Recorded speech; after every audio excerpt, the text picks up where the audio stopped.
I'm just hitting record. So welcome everyone. Initially, I was just going to be welcome the Visible and Fearless 30-day program peeps, but we've opened the doors to everyone. So welcome anyone who's managed to make it today and anyone who's watching the recording. I am so privileged to be able to introduce Raquel Dubois as our teacher, if you like, about the nervous system. And we've called this class the nervous system, visibility and beyond, an experiential journey, because that's really what it is. So Raquel is a nervous system specialist who uses mind-body medicine to help her clients experience wholeness from within. And she uses her knowledge of science, psychology, energy, and the physical body to facilitate transformations for women who are seeking that missing piece in their experience. So for women who identify as seekers on the path, Raquel teaches a unique way of being that brings alignment, acceptance, peace, and empowers them to get more visible and share their gifts with the world. Raquel takes us on a journey and it's one that is really felt and is really tricky to understand with the mind. And but we are going to try today as we talk about it a little bit from a mental perspective, but also as we hopefully get an experience, a taste. So with that, I will mute myself and hand us over to Raquel. Welcome, Raquel. Thank you, Tori. Thanks for that lovely introduction. And you're right, it's something that my senior teachers, everybody who has had training in this modality or in this way of working, struggle with explaining to people because it's something that you actually have to feel. It's a really different way of experiencing ourselves and our actions in the world. And, you know, I can teach a way to maybe think about that differently, but until you actually experience it in the moment, then I say, well, how about we actually just do that differently and you have this experience? It's often very hard for people to get their minds around it. So that being said is the reason why I've focused this class primarily on a participatory and experiential kind of way today. It's not going to be a huge teaching. I plan to give you people as much information as possible about what they need to be able to do the work, but actually what I want to do is do some exercises and have people trying out their nervous systems and feeling into their nervous systems in the way that I teach so that they can really get a sense of something, I'm hoping. Okay? Awesome. So, sounds awesome. I'll just quickly interrupt. Sorry, yeah, sure. Donna has asked if she can record. Donna, I'm recording the class, and then if you would like a copy of the recording, just flick Raquel an email or myself an email, and we'll be happy to send out the link to that for you. But just for the sake of ease, I'll just record it for us all today. Thanks. Yeah, thanks, Tori. So I think it's important that I start with just a really basic idea about the nervous system, because that's what we're here to understand a little bit more. The nervous system, we have the autonomic nervous system, which is mostly governs involuntary processes that occur in our body. That's including respiration, temperature regulation, various other kinds of automatic processes, including sleeping and eating, resting, digesting, all those sorts of things, and our fight and flight system. And they're all within the autonomic nervous system. And so that's actually broken up into two parts. Most people have heard of the sympathetic and the parasympathetic nervous system. Okay? And the sympathetic nervous system, that governs our fight and flight, and our parasympathetic governs pretty much our rest and digest.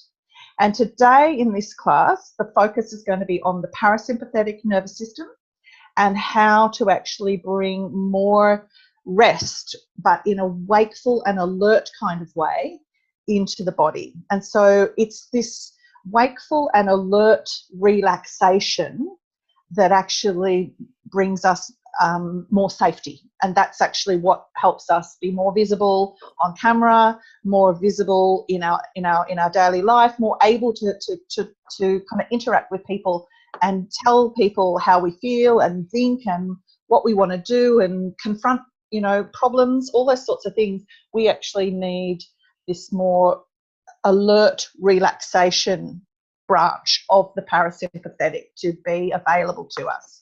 So if you can imagine, you've got the autonomic nervous system, and then that is branches into two, the sympathetic and the parasympathetic nervous system.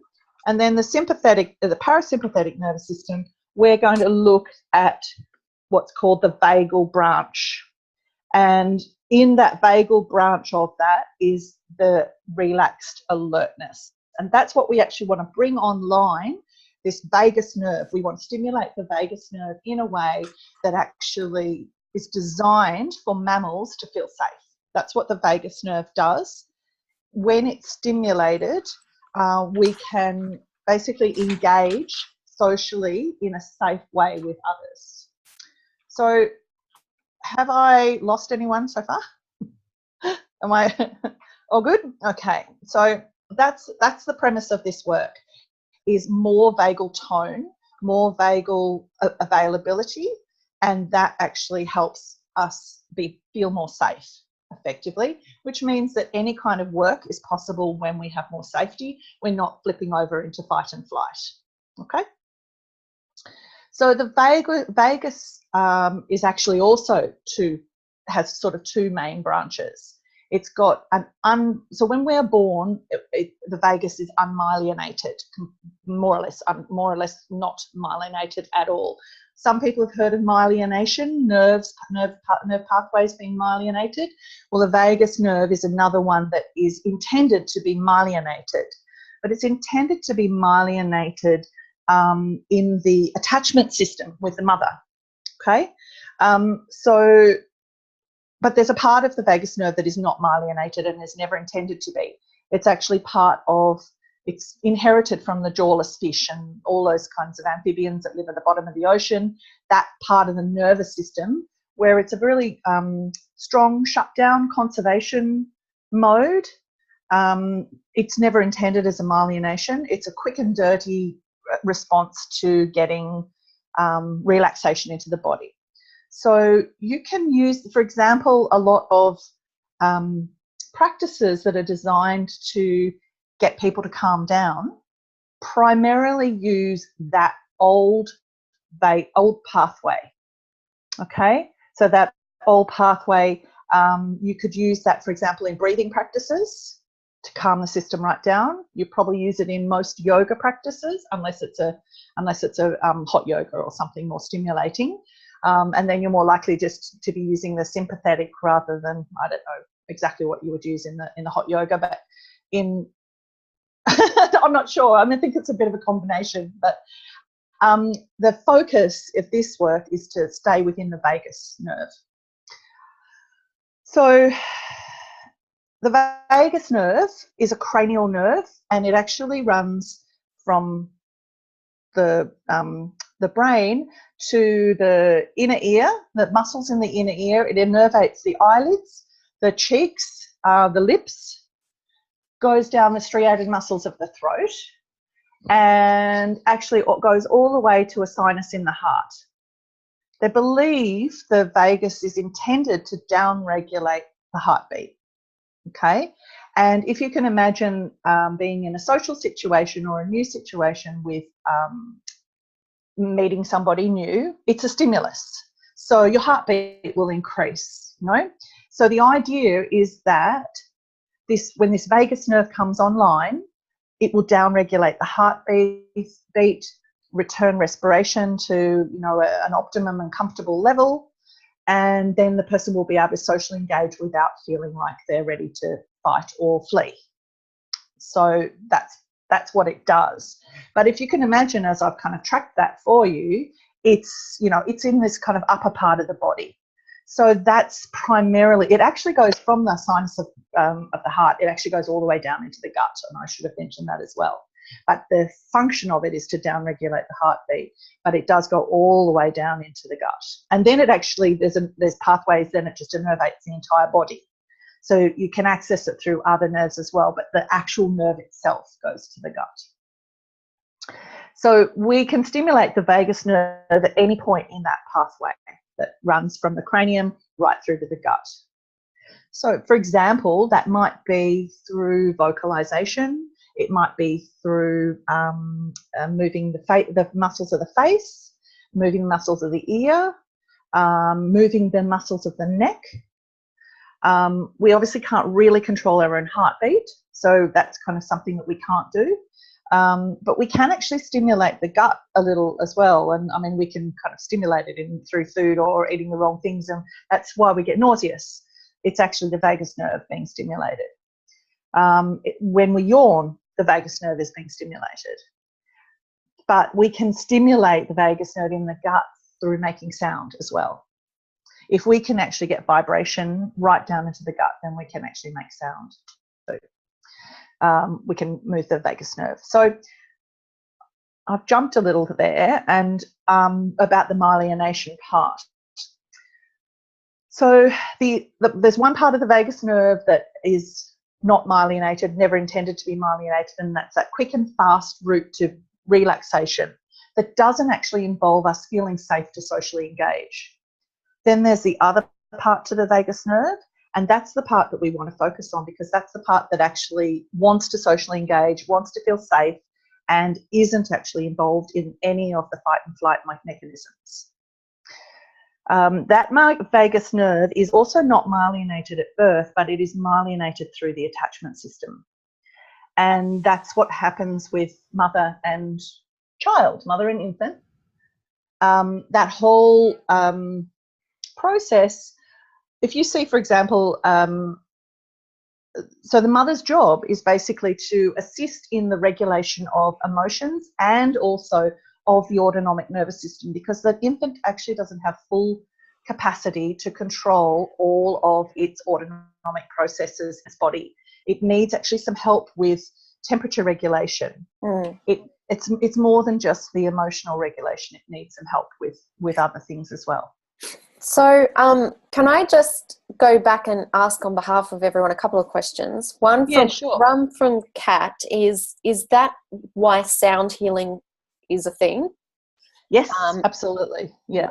Right. And so that's how sound healing works effectively, yeah. by touching on the vagus nerve through the gut.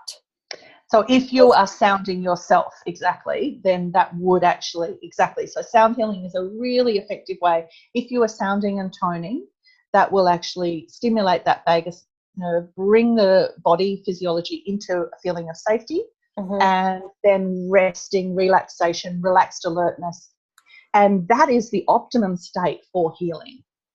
So I actually noticed that most people who are healers, for example, who work as healers, they are working. They often say, for example, that they may have a lot of physical issues or health issues, but they say when they're working, they don't have those problems. They never feel sick. They feel enlivened by spirit, and and they've got plenty of energy. What I think is actually happening is they're actually regulating their nervous system. Right. So they're actually working, because you can't, so when I say regulating your nervous system, I'll explain like an opposite. A dysregulated nervous system would be someone who's very jumpy and jittery, anxious. It's not the kind of state that you could actually do a healing in, for example. Yeah? So you need to actually be more relaxed. And the whole process of perhaps working as a healer might involve breathing, might involve meditation, might involve all those sort of practices to prepare for the session. And I think what's actually happening is they're actually getting into a regulated state, and therefore, when you're in a regulated state, you don't get tired, you don't get overwhelmed, you don't get burnout. All of it, and you have more capacity to do than you imagine you think you would. Yeah, so heaps more benefits than just being able to be visible, that's for sure. Yes, Yeah, and heaps more benefits than just being able to be a healer. Yes, yes, absolutely. It's like life is entirely different, that's for sure. And can you just quickly recap for us, and then I'll allow you to soldier on, That's all right. what the term myelinated means? Yes, so if you think about a electrical cord, it's a really the easiest way to think about it, you know, something like this or whatever, but obviously I can't split that. But if you, this is the myelinated is the sheath that, so inside the electrical cord is that kind of bare wire, that's your nerves. And then what's wrapped around it is the sheath, that's the outside of the electrical cord. What that sheath does, which is the myelination, that sheath helps the information travel along the nerve more quickly. Right. So when I said something about like the quick and the dirty way, which is that unmyelinated way, it basically has no control. It just kind of drops. But the myelinated way to actually get, you know, down regulation when you're you know, stimulated or aroused, as it's called, when you use a myelinated pathway, there's actually it's more controlled, and it actually is a little bit slower. And I think that actually brings a really good point, is this work, it's not one of those things that if you see yourself, if you breathe and you're going to get an instant result of improvement. It's the kind of thing that you do the piece of work and then you wait, and you actually wait for your nervous system to do something. So this work is about learning a new way of acting in the world, because you're actually taking action and then waiting for an action to take place in your nervous system. It's basically a stimulus for another action to take place in the nervous system. Right, cool. And that's an autonomic process. So we're actually introducing something into the nervous system that is what is called like a perturbation, something that stimulates it in some way. And we don't know which way, like it's a stimulus. So we don't know so when I'm going to teach you some stuff, we don't know how it's going to stimulate the nervous system. It's probably going to stimulate people's nervous system in different ways. Got it. Right? And so it's a perturbation of the nervous system, and then it's an impulse to another action, and it's that we're interested in, because when we know the body basically wants to do something, we just don't know what the body wants to do. So, you know, if we're trying to bring relaxation on, then, you know, if we offer something to the body, then it's going to do something, but it will eventually bring itself back to settling. And that's the key, because if the body learns that it is able, or relearns, that it is able to bring itself back to settling, because that's often what happens with things like trauma, that pattern gets interrupted. That ability for the body and also the mind to remember that it has the capacity to come back to settling, that's often what gets lost. It gets lost in overwhelm. It gets lost in any kind of sorts of distress, really. As soon as you get stressed, as soon as you get you start to worry, you think about anything that goes wrong and you say, I don't know what's going on, yeah? As soon as you get to that point, you've forgotten that your body knows how to bring you back, yeah? And so that's what this work does, is by reinforcing that pattern. And like for some people it's chronic, some people it's a really long time. And so awesome. So let's do some stuff. Yes, exactly. So the first thing I want to do is teach everyone a really, really subtle thing, which is called orienting. Okay. And orienting is basically based in our fight and flight system. It's the first thing that we would do if somebody came in a door, or if we were out in a strange environment. The very first thing we would do is look, right? If we heard a noise, a loud bang, the first thing we would do is look in the direction of that noise or that loud bang or the person walking in the door, and we would orient to that noise, movement, whatever it is. Smell, you know, it could be bushfire, that sort of stuff. We're going to head in that, you know, neck moves, eyes move, face moves, all senses have moved in that direction. Now, it's different for everybody exactly how they orient. And if you've had trauma, then there are areas of the body that don't orient so well. Maybe people's necks don't move so well. So somebody who's got comes to me with really tight neck muscles, I know that they've had probably some early trauma. You know, I know that it's probably pre-verbal, unless it's been an accident. You know, so if it's actually, if there's a physical cause for it, that's a different matter. But if they come to me and they've got other issues, but including a neck thing, I'll probably know that it's early pre-verbal trauma. Anyway, so this orienting process is literally getting familiar with your environment. Okay, so you're going to be looking around your room where you are, and what I want you to do is feel as comfortable and as free as you can to let your eyes move around the room. You're basically going to allow your eyes to move, to go where they want to go, okay? And they may take your head and your neck with them, they may not, and that depends on kind of where you are, you know, in terms of your freedom with feeling safe. So if you're in your own environment, you're most likely to feel more free. And this process, there's a little rhythm to it, because what you're going to do, and you're going to be naming or 3 objects as you see them in the room. But what I want you to do is look and just allow a little rhythm to go to where you actually just settle very gently on a number of objects before you find the one that you're going to name, which is, oh yeah, my flower of life glass. And then continue on, my paper Tibetan flags, my cushion on the floor. It's literally that experience, and it's a really helpful way of getting familiar with your environment. But what it's doing is actually sending messages to your physiology. And so it's a really boring and prosaic exercise for most of us, but your physiology loves it. And this is what we're talking to, is the body, okay? And then when you've named a few objects, you might like to stop and then just check out, and we'll kind of give it a baseline, just check out what's actually happening in your body right now. What do you experience yourself right now as? You're aware of anything in your body? You're aware of your breath, maybe. You might be aware of your feet. You might be aware of feeling kind of more stimulated. So I'd be curious if anybody wants to put into the chat if they're aware of anything now. But what I want to do is use this as a baseline, and we're going to do this exercise again.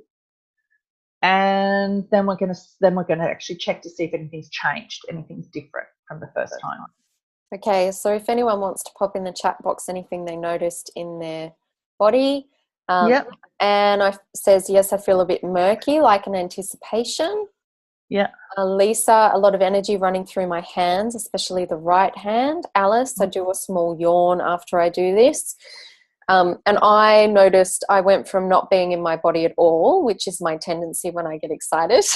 Hello, excited, hosting a call, to some sensation in my chest.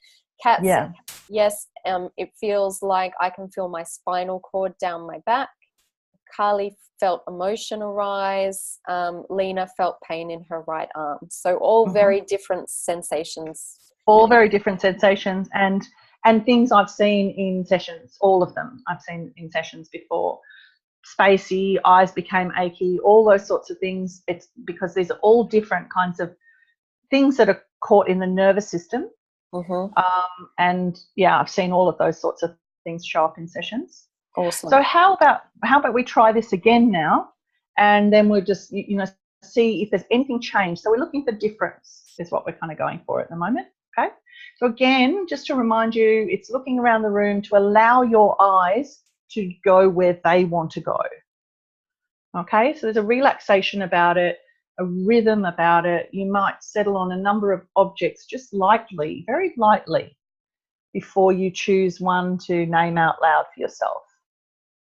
So, I'm seeing a venturite crystal on my windowsill, and a coral bracelet from Bali on my table and textures on my floor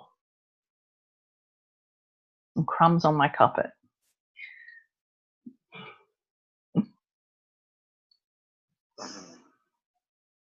And when you've done that, then just see if there's been any change again. Just check inside. Your symptoms, what you notice might have got, more intense, might have settled. I mean, there's been some really great responses here, really fabulous.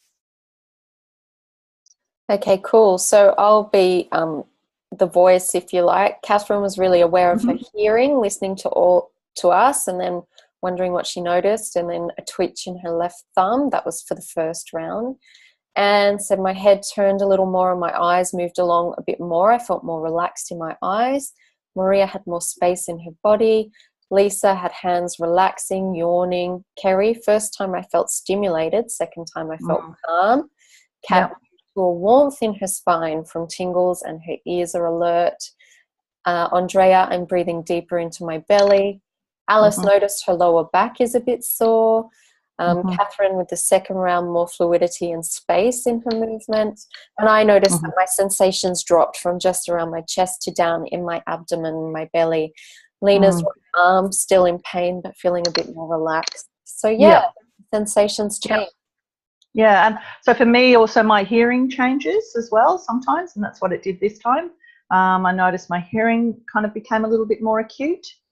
So even through, orienting with my eyes, we have other senses that orient, and smell and hearing are two of the main ones.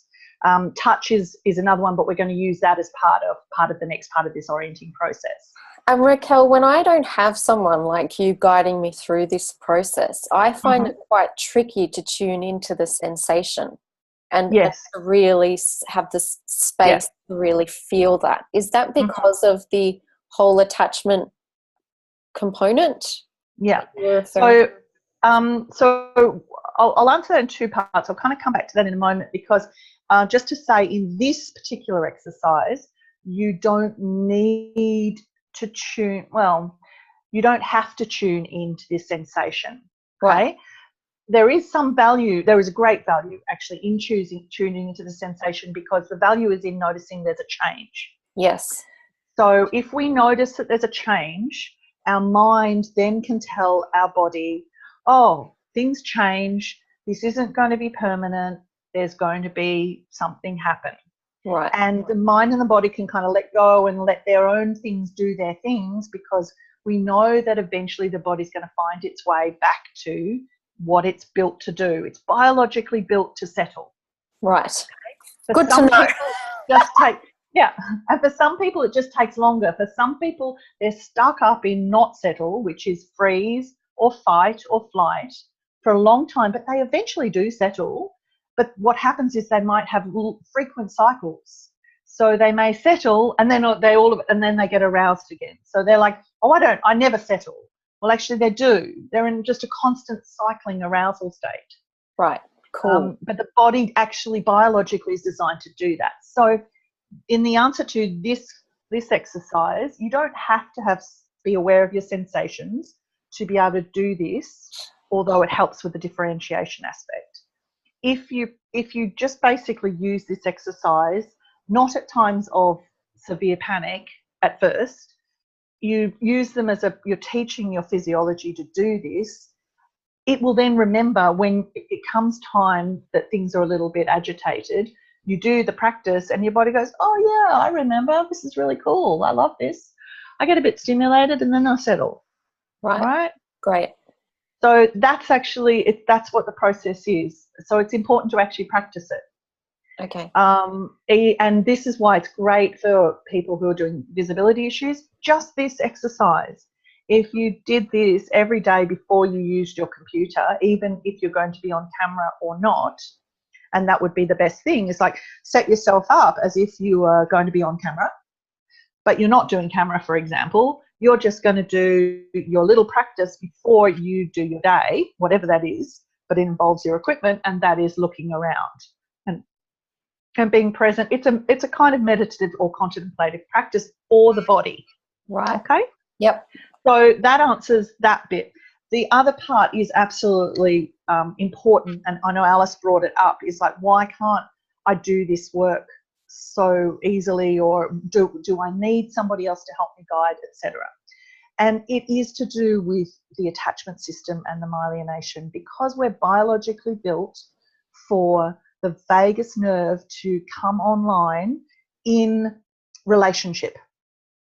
Okay, we can't it's much harder and less effective to bring the vagus on when we're alone, because it's not actually designed to come online. Where it's not designed to do that. We don't need the vagus nerve when we're not socially engaged effectively. Got it. Yeah, got it. I mean, it still is it's still useful, but we don't really. That's what its primary function is. It's helping us feel safe in situations of social engagement. That's its function. So you can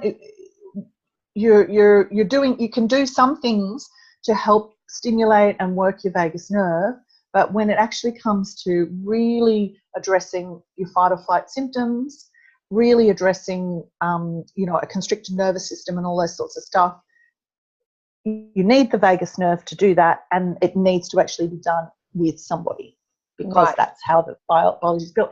I'd actually, at this point, I'd like to introduce a little prop. Oh, excuse me. I'm going to have a little bit of water first. Certainly. Well, you have a bit of water. If anyone has any other questions about the nervous system, just pop them in. Oh, so Kat has asked if mum was violent, as an example, does that part shut down? Okay, so a violent mother, or various different things that happen in the mother-infant relationship, and that is obviously an unsafe mother.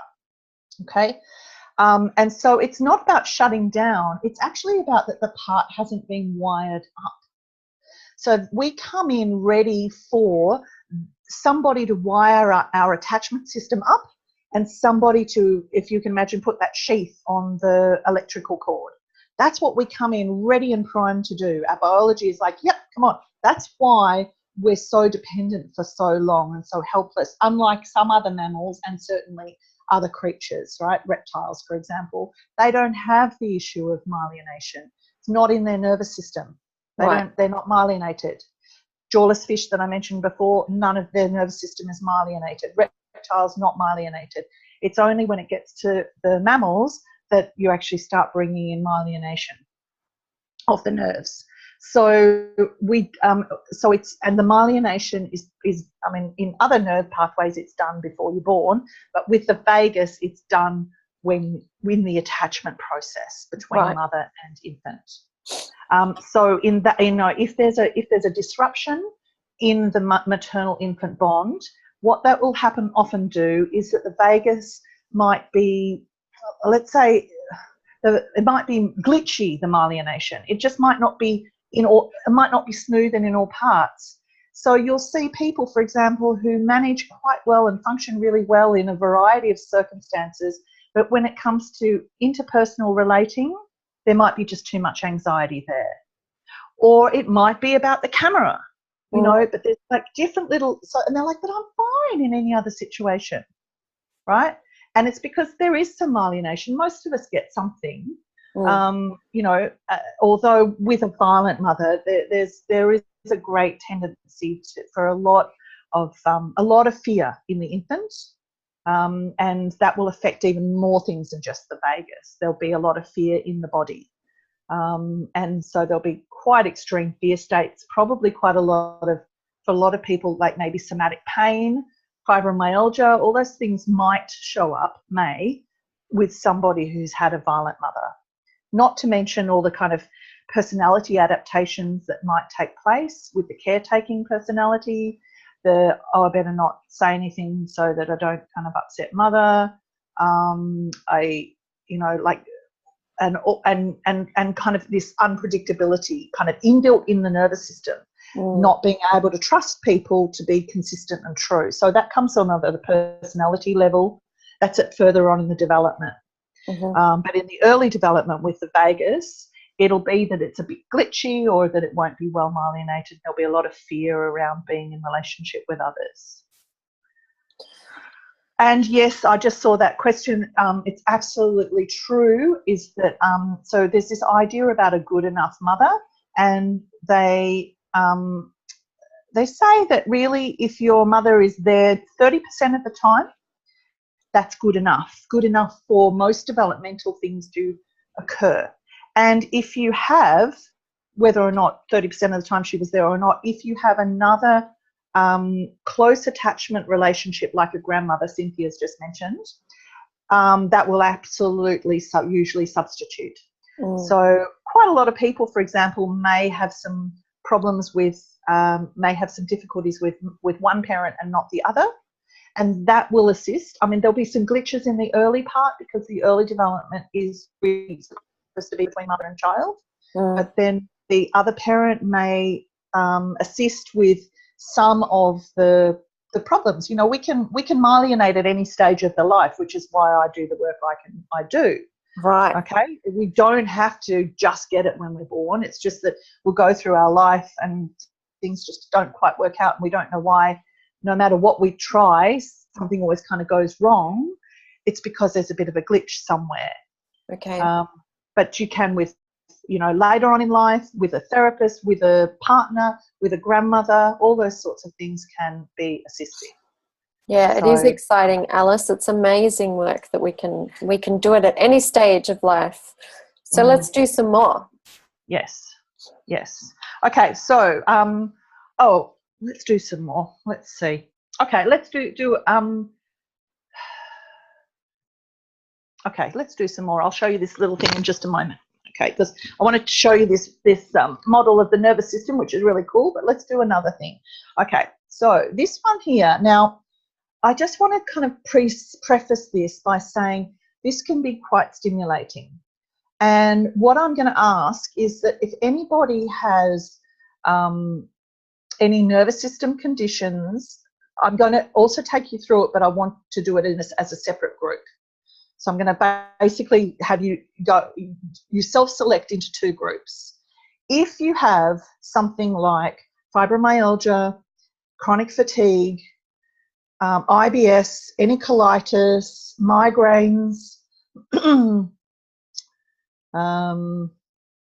else I can think of? They're the main ones, I think. Insomnia, pop that in there.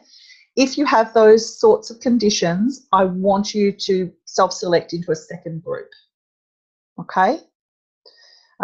Simply because your nervous system is really highly stimulated, and what I'm going to teach you, I would prefer to do, you know, with somebody, you know, like in a session so that I can monitor it, but I'm going to ask you all to be kind of really kind of self-aware, and if you're kind of if you're under a lot of stress at the moment, you might want to just sit it out, okay? And we'll just teach you it. Okay, any questions about that? Anyone want to check anything with me before I proceed? Any condition that they want to ask whether they should go in? I'm just going to check that first before I go ahead. Okay, right, so nobody's popped in anything. Everybody seems to know what they're doing and where they're at. And for the recording, it's important for people to understand where to position themselves. So this is an exercise that really sounds a bit like an Om. It's a toning exercise, but it's designed to bring some vibration into the belly, into the viscera, okay? But when you do it, because you're toning, you're going to start with the mouth, you may feel the vibration not at all. You may feel it in your throat, just in your lips even. You might feel it as far as your chest, or you might feel it all the way down, okay? So there's a variety of places that you may feel it, and that may change. And what we're trying to do is basically stimulate the vagus nerve. This is not something to do lots of times, maybe 3, but not always that many for everybody, okay? The sound is kind of like a foghorn, okay? Bit like a ship coming into a harbour. It sounds like that. So it's not meant to sound pretty. It's not, it's kind of, you can be as kind of atonal as you like. And I'm going to demonstrate it, and I'm not going to demonstrate it trying to stay in tune, although I can sing in tune, but I'm going to actually try to prove to you that it's not necessarily be tuneful to do this, okay? And also, you're not necessarily going to do it to the full length of your breath. It is not about how long you can do it for. All right, that's the other thing about this exercise. In fact, it's better to check it out and just kind of do a moderate length of breath and check it out, and then do again. All right. So I take a cleansing breath first, just because it feels easier for me and I feel more ready. Do that.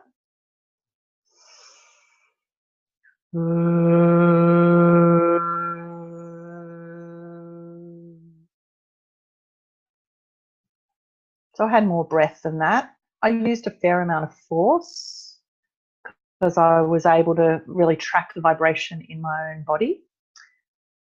But now what I'm doing is I'm now going to pay attention to what happens in my body now as a result of that stimulation. So it's not about doing the stimulation. What I'm noticing, I've got this really slight feeling of like being on a boat, when you haven't quite got your sea legs, but I can feel it a little bit, this little rocking bit in my arm, underneath my arm especially. I think I'm a little bit dizzy without feeling dizzy, but I definitely kind of got a little bit of a kind of a movement. Yeah, and so something changed. It's very slight, but my eyes can see more and see better. It's a more clear vision. Very, very slight, but it happened because things look a little brighter now. And I can feel my body settling in a new way. Shoulders are kind of settling down a bit. My belly feels even fuller a little bit, like it's really kind of settling out. And I can actually feel my belly and what's going on in my belly more.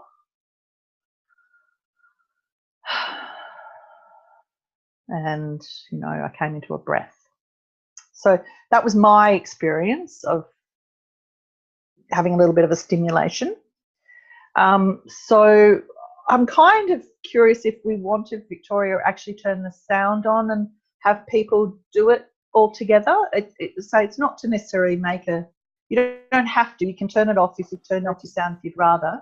Yeah, okay, cool. So if people would like to, yeah. I'll leave this up to you. It's voluntary. If you would like to unmute yourself, and then we can participate vocally all together, would be great. Yeah, and it's fine if you just want to try it out yourself. Yeah.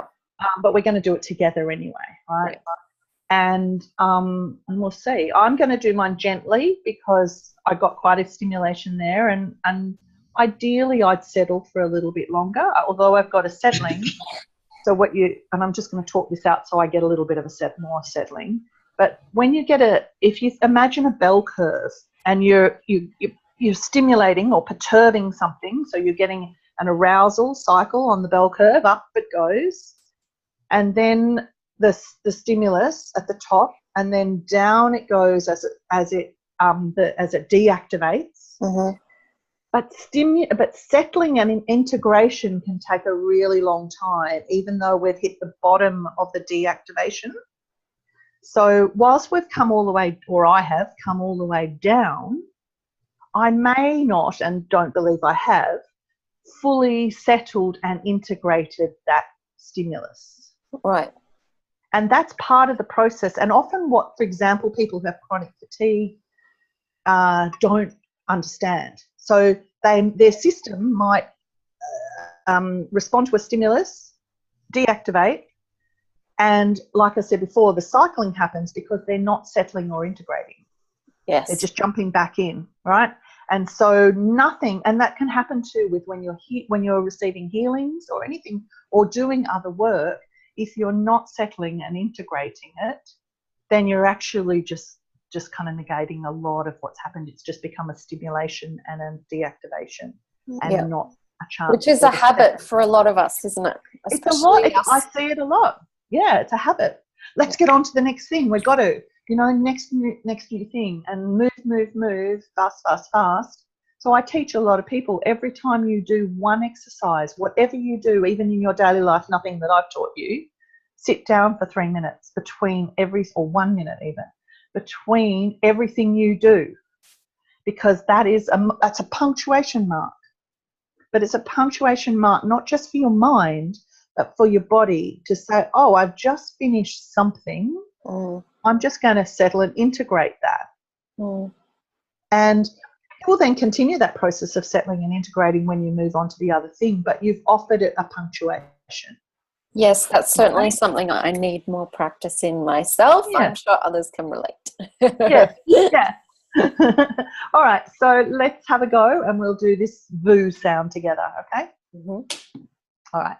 So I'm not really going to lead, because what I want people to do is let it take their own breath. It's like their own breath. So we're going to kind of do it together, but not quite. We'll all kind of just all start similarly. Cleansing breath like Victoria's done, right?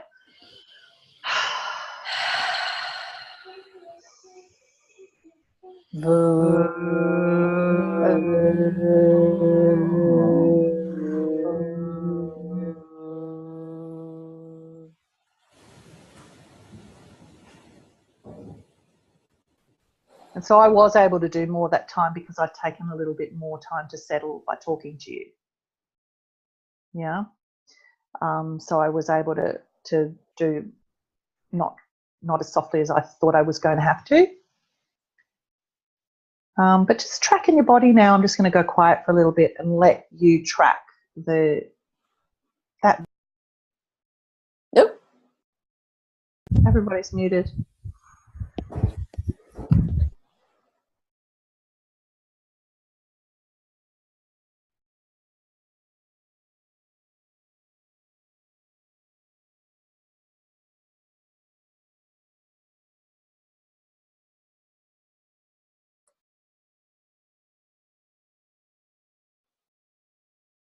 Okay, so Raquel, you're unmuted. Thank you.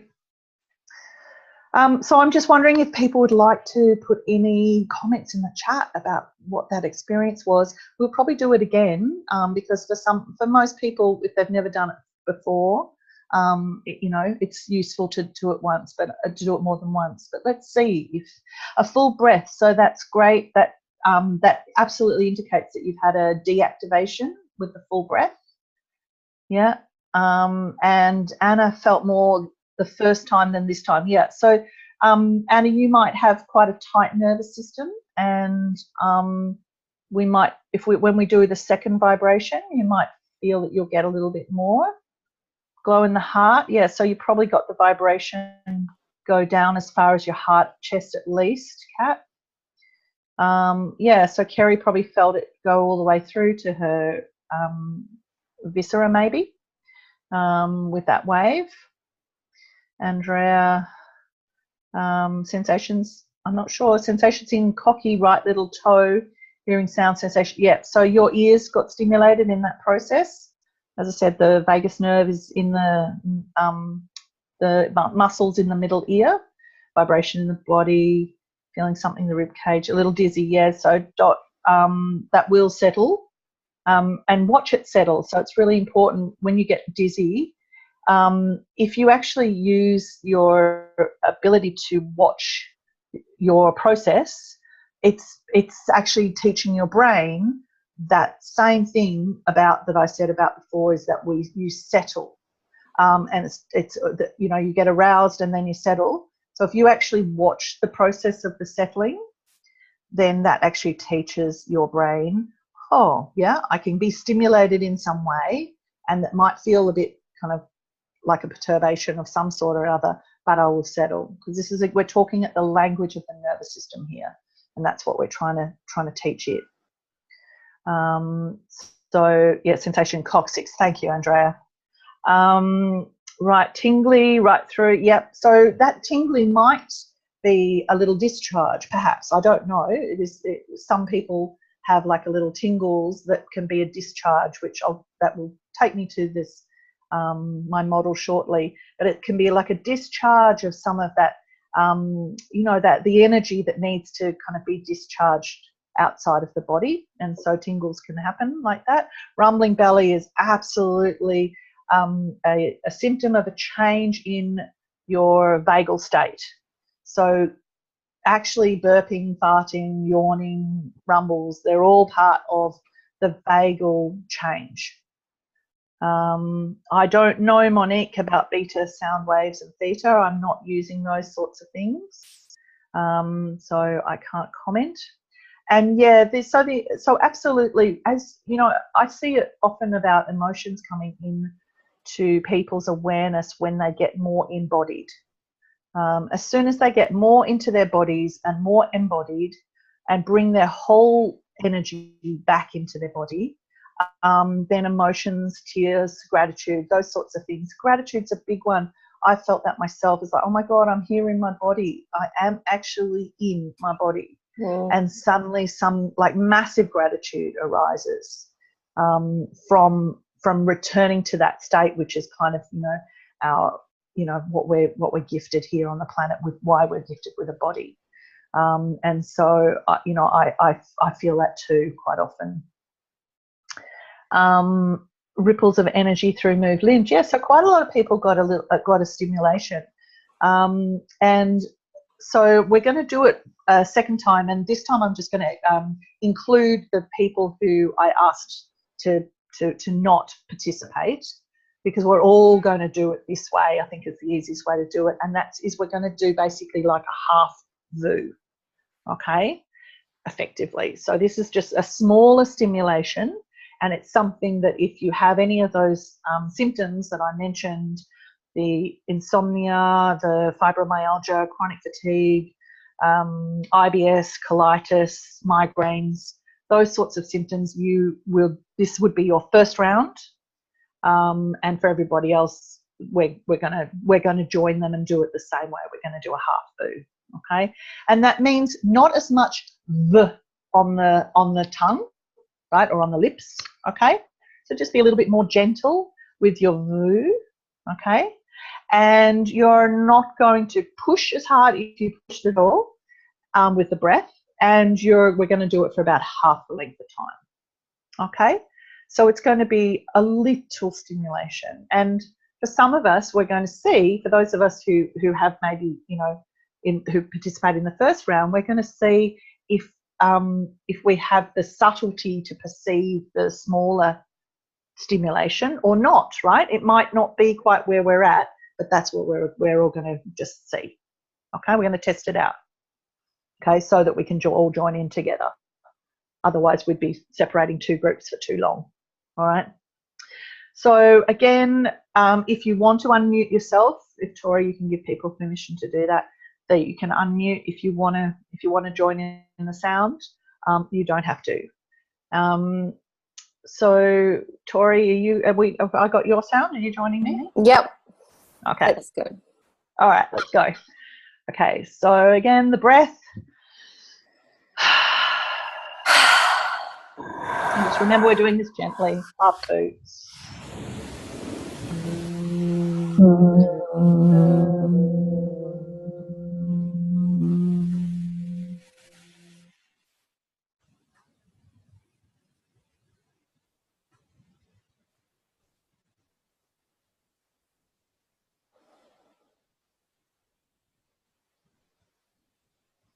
So for me, that I hardly felt that. I think I felt like a little core just drop a little bit down, maybe just below, maybe around my heart, my thymus, just somewhere around there.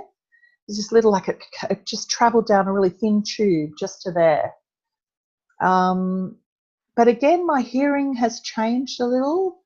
I seem to have even my sinuses feel a little bit more open. Very subtle, really subtle, hardly noticed, but something changed. Heart feels a little bit more open, I think. Mm.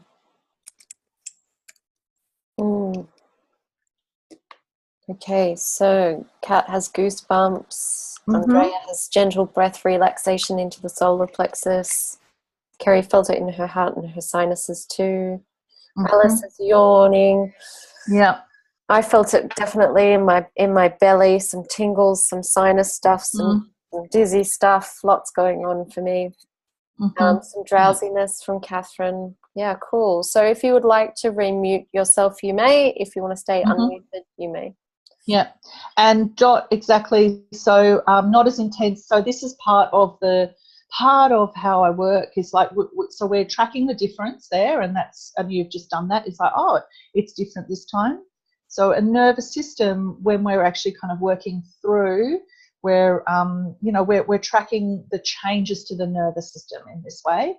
And the decrease of intensity means that that the nervous system is able to tolerate a little bit more stimulation, or at least the second time round. So it is a kind of more stimulation, if you like. So this would be a really interesting process just to be. We might even do it a third time with you, Dot. But you also might need more time settling. Some people need more time. So this is very much, every nervous system is different. Anna, she felt this time much more. Yeah, and I think so. That's often a lot of people the first time round, you've got to get used to it. The body doesn't quite know where it's going, what it's doing, so that's kind of normal. Yeah, yeah. So I'm just reading Anne's top of front cranium fell forwards, then backwards on the inside. And that sounds like, it was quite a journey. Then I felt tingles in my cheeks, in my nostrils, and behaved my lips and heart beat a little faster. Now I feel myself sitting in my chair more than before. So that's a really good point, is that this actually, so like, for example, me saying about my hearing, we've talked about heart, various other things, or even I said something changed in my sight. It's all about getting more present. That's actually what the purpose of this is, because we can't, why would we want to be with others in a social situation or be visible in any kind of way if we can't be more present, if we can't be fully present? Okay. Also, from a resolving trauma or resolving any kind of negative emotions or any kind of, and I really shouldn't probably won't use that word again, because all emotions are valid. So people like to kind of say they're negative, but actually they all just want to be felt. So sorry, just got distracted by the chat thing there. But what I want to say is that the reason that people get stuck in this layers of processing, okay, this is a really, really important part, is like people get stuck in layers of processing. Oh, I'm just in another layer of processing. I'm just processing that at a different layer. It's because they haven't been fully present to what wants to be present to. So when, for example, this activation, this perturbation that I'm talking about, which, we go in and we get stimulated, that's an emotion. If we take an emotion that gets stimulated for any reason, and that's what arises in a session, the point is that if we can actually stay fully present to that, then it won't ever arise again for clearing, for resolving, for renegotiation or anything else. It won't become another layer. It actually needs to be fully present to. So in the work that I do, is not everybody can stay fully present to, let's say, the full emotion of fear. Definitely, right? That's an extreme one. Anger, another one. Like, how do you stay fully present to those really intense emotions so that they can actually be processed by the body? You can't, maybe, except with practice. So one of the ways to do that is to take less of it. So if you're feeling, and Victoria knows this one really well, if you're feeling extreme anger, let's say, then take 10% of it and feel 100% of 10%. Because that's actually what it wants to be fully felt. And if we can fully feel it, and what the irony is that if you fully feel 10% of your anger, what I've seen a lot of people do then is say there's only 50% of it left, for example, because they're actually expanding their capacity to feel this really like big emotion. And so they're not overwhelming their system. And that's what I want to show you in a model. If we don't overwhelm our system, then we actually have more capacity to be present with everything. And then if we have more capacity to be present, we can, there's, you know, everything is much more doable. There isn't fear there. We can't be present and there be fear there unless it's just moving through our body and we're not attached to it. Okay, so I will, you know, there'll probably be more questions around that, and I'm happy to answer that more because there's so much I could say about that. But I'm going to show you a little model of something that I like to use to kind of show about capacity of the nervous system and flexibility of the nervous system. And I do apologise for the people who are listening to the recording if they're listening, because they won't see this, but I have a Hoberman sphere, which is a child's toy, and it expands and contracts. Okay, so it's a rather attractive little ball that expands and contracts, and I find it to be a really useful model for showing some states that happen in the nervous system. Okay, so what I'm just demonstrating here is, you know, a fairly fluid nervous system that is capable of expanding to all sorts of experiences and responding to them. And nervous systems, so we're not always in a state of expansion. The nervous system is just like our breath. It expands and contracts. It's just like the universe. It expands and contracts. We are models of the universe, and we are models of universal energy, and this is what it is doing all the time. Expanding and contracting, and we are not, there is a variability in it. The Heart Math Institute talks about heart rate variability, and this is, if we're to be really healthy human beings, we need to have variability in our nervous system response. And at times it might be small because there's a lot of fear there. It's quite natural for fear to arise. We're biologically built to experience fear, as we are built to experience bliss. Okay, all of those states are all available to us, and everything in between, just joy, pleasure, neutrality, any of those things, they're all there. Okay, so I've just modeled the healthy nervous system.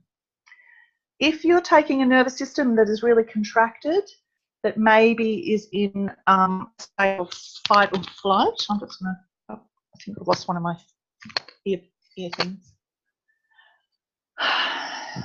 Maybe in a state of fight or flight, possibly in one of those conditions that I talked about with the fibromyalgia, chronic fatigue, those sorts of things.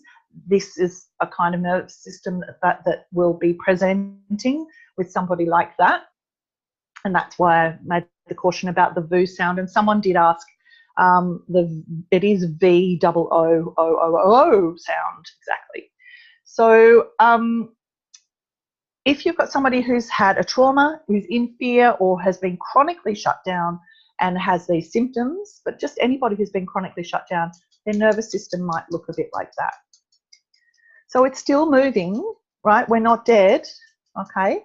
The nervous system is still moving. But look, now what I want you to look at is, where is the capacity in that, right? There is really no capacity, even if it's moving slowly, because there's another option that's a different nervous system pattern, but it's the same capacity. Okay, so some people may be in chronic shutdown. It's a lot rarer to have that pattern, but it happens. You may be in a shutdown pattern but have no capacity, or you may be in an agitated pattern and have no capacity, and that's a bit more common. All right, so there's no space in that nervous system for anything. How do you let anything in that kind of state? Okay, and what happens is, if you stimulate this nervous system too much, okay, so this is the important part that a lot of therapies have not understood and do not understand why they re-traumatize, is if you stimulate that nervous system too much and it expands like that, and I just jumped because I knocked me in the nose, but that's pretty much what the nervous system will do, is like, holy hell, it's now stuck out there. It's actually stuck because it's too big, too fast, and there's no movement. It hasn't already practiced movement. It doesn't have elasticity or flexibility. It's just being poked out here. So you've made it go out here, and it does not have the capacity to come back in, and like, it doesn't have that right, okay? You need to be able to have this flexibility to be able to have this and come back. Okay? So when you're stuck in that space, being pushed out here, you get stuck. So that's like being stuck at the top of the arousal cycle in freeze. So that happens a lot in meditative states. A lot of people get provoked out into this bliss state and can't come back from it. I see it, right? Woo, I'm just in bliss. Everything's wonderful. I can't feel my body. I don't know where I am. I've got lost. I may even go get mentally ill from this place, but I feel a lot better, you know, because I can't feel anything. And then when they come back down, there is only one way to go, and that's back into shutdown really, really fast. And they'll probably be even smaller than before, because there's so much fear from having had that experience. And then when you try and work with them in a therapeutic setting and you want to try and open up something really slowly, they don't want to go there, because the last time they remember being opened up, it was just so chronically traumatizing. They don't even want to do anything. Now, that's what can happen in a body if you don't want to go near the camera, or if you've got a fear of crossing the road, or any kind of fear state. If you've got a phobia of some kind of description or another, or something close to it, it'll be because you've been out in, let's say, some form of expanded or pleasure state, and something shocking has happened to the nervous system. And you've had to get yourself back into your body, back your nervous system, back working again, but there's no way you want to be pushed anywhere. So that's a little bit about the nervous system. And I have one other thing to show you, but I want to just open it up to questions. Yeah, well, I know I can certainly relate to that experience, and I just want, it's an awesome visual, isn't it?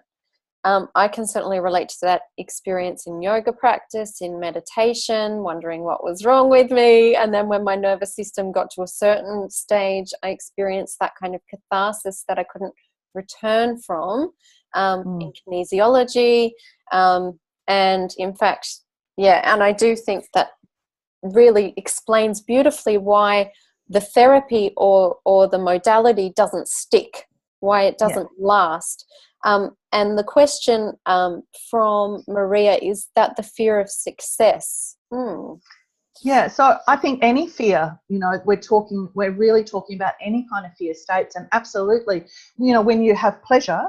So we have to remember is that for some nervous systems in particular, feeling pleasure is more frightening than feeling pain. Yes, it's not just about the fact that they like to sabotage themselves, or they like to feel pain, or that they want to feel miserable, or they want to feel depressed. It's not at that level. It's at the level of the nervous system, which says actually it's actually more expansive for me. So it's not about judging the pleasure. It's judging expansion. So pleasure involves expansion. If the nervous system says the expansion is too scary, I'd much rather be contracted and in fear, because the contraction is what I feel like I've got a little bit more control over. And I'm not being stimulated in a way that I don't know what's going to happen. And that's actually, it's about the states of contraction and expansion. That's how the nervous system understands, not about whether it's pleasure or pain. But so they're our mind's judgments. They are, but from the level of behavior, one could say that's absolutely why one creates situations or manifests, if that's your language, why you keep ending up in these situations where, you know, you thought this was it. You know, you're about to step off that ledge and do X or Y or whatever, and then you get sick and you can't do that thing. Or that's right, exactly. It's actually the pre-conscious response rather than a subconscious sabotage. Yes, exactly. And so what happens is that I teach people tolerance to pleasure.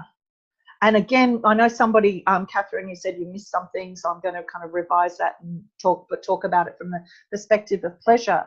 I have worked with many clients that we've actually had to say, well, you know, like one of them would be, can you feel the support that's available for you? No, you know, it's not, I can't, right? It's not there. Can't feel it in my chair, can't feel it in my body, can't feel it in my relationship, can't feel it in my family, those sorts of stuff. Now, if that's not possible, so then I might say, can you feel the support I'm offering you? No. They might kind of get distracted and talk about needing to eat lunch and blah, blah, blah. So I will say at that point, can you take a sliver of my support? Like, can you just cut 3%, if that's the right number for you? What is the right number for you of the support from me that you can take in this moment? Because that can change. So it's not about me, but it's literally they're letting in as much support as they are able to do. So a lot of people who are over helpers, over givers, they're actually pushing away support. They really struggle with receiving support, and in fact will find ways to sabotage receiving support. Hello. But it's not sabotage that we need to address. We actually go lower than that and go to the point of helping the body tolerate the support, tolerate the pleasure, tolerate for a chronic fatigue person, because there's another question there about that, it's actually tolerating the neutrality in their body. Yes. So somebody who's got chronic fatigue, you don't take them from, or I don't take them from, I'm in so much pain, to, oh, I feel wonderful. You actually help them move through the stages till they're like, oh, for a second there, it felt like I didn't feel pain, or not as much pain, or just a little bit less pain, or wow, I didn't feel anything. Like that's the process, because we're shifting the brain, we're shifting the body, we're shifting the perception, we're moving everything, but at a pace that's actually safe for the physiology. The physiology does not, I mean, I don't know about you, but if somebody tries to push me from a place where I'm in to somewhere where I'm just not, I don't feel safe. But I feel really safe if somebody's helped me gradually there. You know, if somebody says, this is what we're going to do, and would you like to prepare yourself for that, and can you feel the stages along the way, my body's fine with it. But if I'm pushed all that really, really quickly, I don't like it. But at least you're in a space where you can acknowledge that you don't like it, and you can feel what that feels like, rather than just kind of vacating your physical being and going into the autopilot freeze mode. That's right. That many of us are in, unless we are in the healing space, etc., where we allow ourselves to self-regulate. That's right. And so this work isn't necessarily about eradicating or becoming perfect or whatever. It's literally about so much presence and awareness to what is happening. We've talked, we've kind of done a bit of awareness about, about what happens at the sensations in our body. I'm going to do another exercise in a moment to help us. This is really about building awareness, and I'm going to get a model of the brain at some point, but we're actually working a couple of areas of the brain that are worked in meditation, when they've been able to measure them with Zen monks who have obviously practiced meditative practices. And it's the parietal lobe, which is on the prefrontal cortex, so it's on the top part of the brain. That lobe is connected directly to our ability to sense. And we're actually connecting up the parietal lobe with the subcortical structures. So they're the structures deep inside the brain that include the hippocampus, the amygdala, and various other structures. They are the ones that actually are connected up with the senses. Our implicit, which is, those kind of automatic brain structures involved in, for example, riding a bike, driving a car, manual car. Right. We don't think about those things. Our body doesn't think about doing a lot of movements. It does them anyway. We connect those kind of automatic movements up with the parietal lobe, which is more on the awareness level of those movements. These are the kind of the unaware movements, and we link that. Those two parts get linked up in this process of what I teach in my sessions. Amazing. And that expands our awareness of ourselves. Yeah. That's kind of effectively what it does. Look, Raquel, I'm aware of the time getting on, and I just wanted to see if there's if there's anything else we need to do together or talk about in order to kind of tie all this up in a beautiful little bow. Yeah. So, well, I think I want to do the next two parts of the orientation exercise. Beautiful. And then we'll see what happens after that. Yeah, great. And thank you for those who are staying on a little bit longer. I think it's absolutely worth the additional time. We're getting all these amazing goodies. So if you can stay, we thank you. And if you're not able to stay, that's fine too. We can send you the recording with the last little bit. Okay.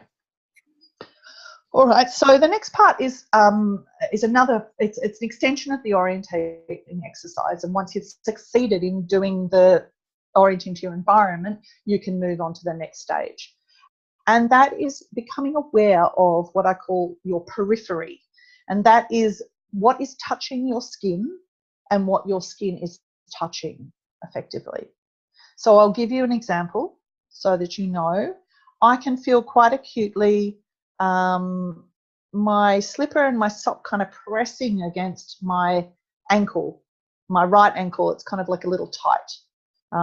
So I can really feel that. I can feel the arms of my armchair underneath my forearms, and I can feel the cushion at the back of my back on my chair.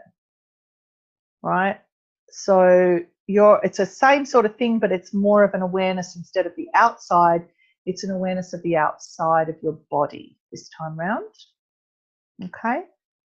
So again, it's just three things coming to a noticing. I would prefer that you actually do the orienting first, because it's a nice practice. Actually, this is the best practice, really. I must teach it this way. Is do your orienting, again, that kind of nice rhythmic noticing three objects, and then come back and then notice the three things that are touching you or your skin is touching. And when you've done that, I want you to look around the room again. It's actually a process of in, out, or out, in, out, okay? And I'll tell you why in a moment.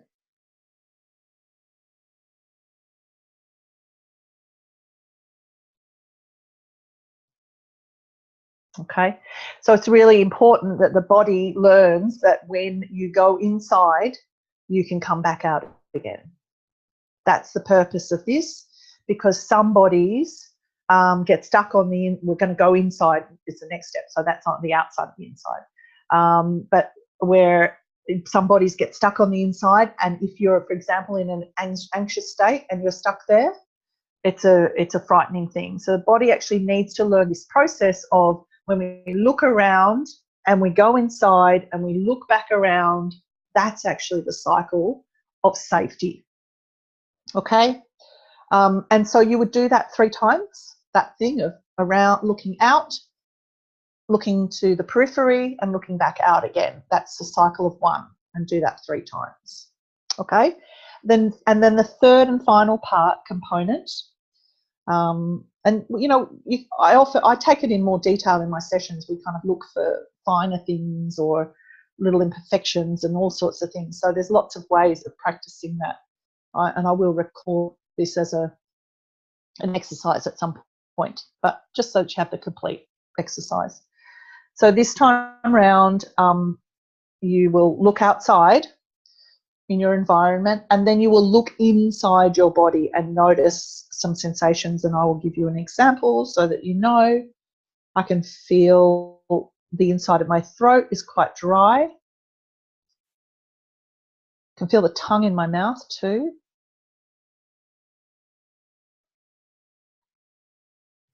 Kind of is sitting there, it's a bit like, you know, a little bit dry as well, I think.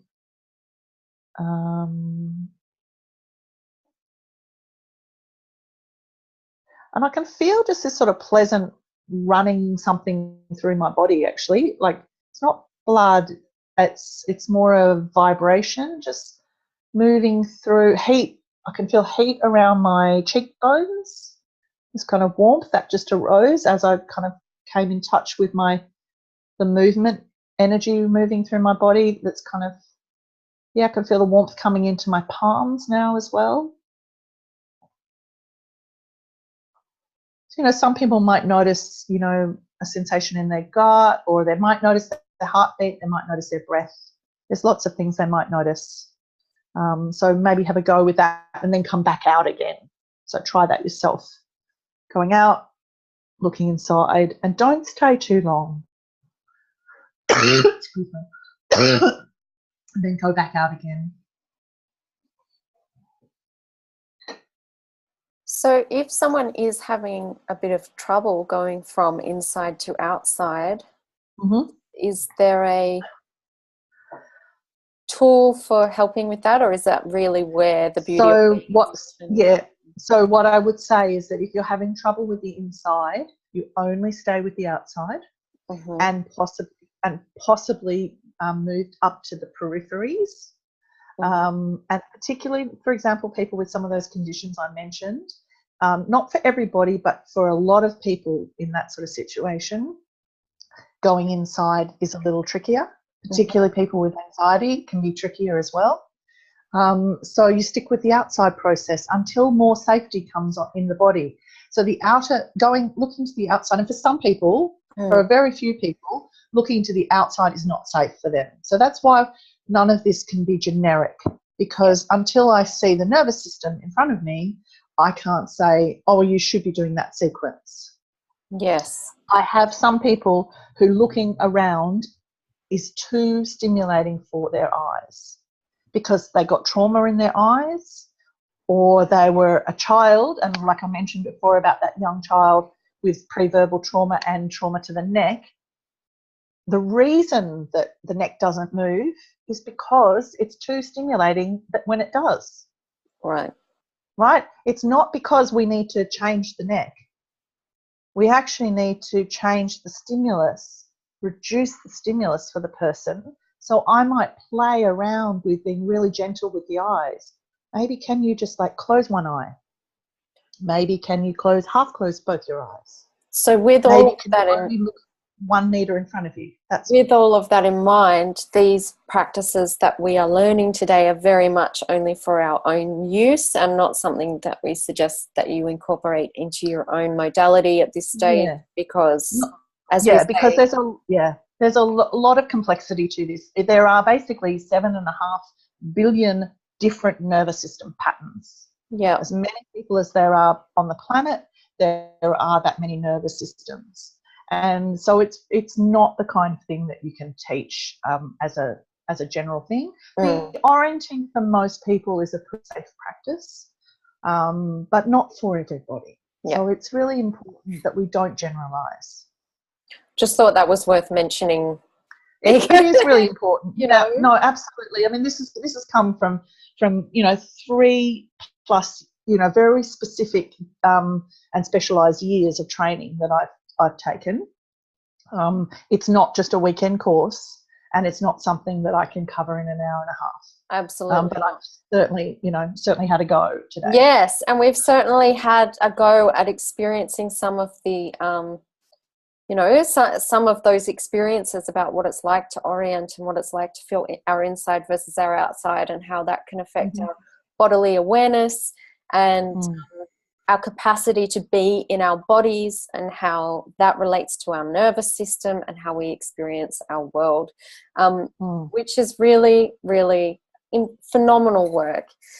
So is there anything else you want to lead us through before we wrap up today? Or no, I'm happy with our with the exercises. I think we've done plenty for today. We've done a lot today. We've packed a lot in. And so if anyone else has any final questions, please type them in the chat box. If you have to go, we understand, and we can take care of a recording for you if you need to catch the end. And while we wait to see if there are any more questions come through the chat box, Raquel, how can people get in touch with you if this work has inspired them to maybe want to have a conversation with you about their own nervous system, or even about the possibility of working together? Yeah. So I think I'm going to pop my Facebook business page in the chat box there, Excellent. so that people can they can message me quite easily that way. Yeah. I am anticipating having a live website today or tomorrow. Excellent. So I just decided to that it won't be done is better than perfect. So it will just be there, and over time I will improve it, but it will be enough that people can book there and read a few things about the work I do and at least share it. But you can also Absolutely. book through my Facebook page. There's a booking link there as well, and that books you. It will show you. I'm transparent about prices, so when you click the booking link, the prices for all the sessions are there. And the same they will be the same on my website. Great question, Amy. Are we able to share the recording with others? I ask that you invite others to email either Raquel or myself for the recording directly, just so that we can keep a list of those who have it, just in terms of, providing a bit of a container for this information, and keeping in touch with those who might want to take it further. And yes, I deliberately, although we made it public, it was more public within the Facebook groups that we're all participating in, rather than making it a public event. So I didn't share it with any of my peers or any of my friends or anything like that. And I didn't intend to. I wanted to keep the container of just some of these people that we're interacting with on a daily basis. So it's my preference that unless they were to contact me directly, that I would prefer that people don't, share beyond the people that we already know, I think, at this stage. Yes, Anne appreciates the idea of keeping it contained, and I think it's a bit of a responsibility issue to do so as well, isn't it? Yeah. Awesome. Yeah. Okay, great. Does anyone else have any other questions? I do want to thank, on behalf of everyone who came, I want to thank everyone who did come. We had an amazing turnout. And I also want to thank you, Raquel, for sharing so generously, for being so articulate in your knowledge, and also sharing some pretty phenomenal experiences that we all shared here together to kind of really get a taste for what it's like to be embodied, and to really inhabit your own nervous system. Please do check out Raquel's Facebook page that she has linked there if you would like to get in touch with her about working with the nervous system, either in relation to visibility or anything else at all. And if you are looking to improve your business visibility, you always know where you can look me up and touch base with me about that. So what have we got here, Donna? Thank you, Raquel. Tori, watching the beginning on the replay. Yep. It's amazing. I think I just want to answer, somebody asked a question about whether they should have their eyes open or closed when they're sensing into their body. Good. And it's personal preference. However, I find, for example, when I'm working with somebody, is that if I notice that there's things going on around their eyes or around their ability to be fully present, or they're likely to dissociate, then I'll make suggestions about the eyes. But so again, it's hard to, it's not possible to make a general rule. But if you find yourself kind of maybe vaguing out or dissociating or getting lost in the body, then it's a good idea to have your eyes open. And again, if you find that your eyes are open and you're maybe being a little bit hypervigilant, a little bit staring too hard, or looking too hard for the sensations in your body, you might find that just really gently softening the eyes and playing with the, where your eyelids drop to, might actually help you soften into the sense in the body a little more. So it's not a straight out rule, but basically you could do it either way, but you need to have an awareness about how you are responding in that moment. Yeah, so it's not simple, is it? No, that's so my job is to have this really extreme awareness of what's happening in the other person and with the other person, so that I can point them in the direction of, well, do you know you're doing that when you do that? How about let's experiment with doing it differently and see if we get a different result. And if not, that's fine. It was just an experiment. And it's the sort of awareness that you cannot hold for yourself. It's just not possible to be no, you can't at the same time. No, that's right. And I have really, I've even thought about listing all the things that I take notice of in sessions. And I can't even be bothered because there's probably about 30 things that I have to hold multiple awarenesses of that's happening in a session. Which is why a session is so amazing. Okay, great.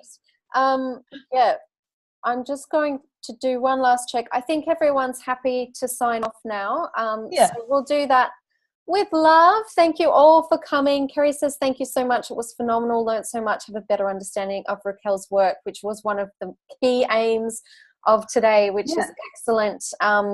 Yes, and how valuable it is. So yes, thank you everyone for coming and for staying the distance, and we'll see you in all the various groups, and hopefully I want to see you all on camera soon. Okay, bye everyone. Bye. Bye. I'm going to let everyone log off. I'll stop the recording.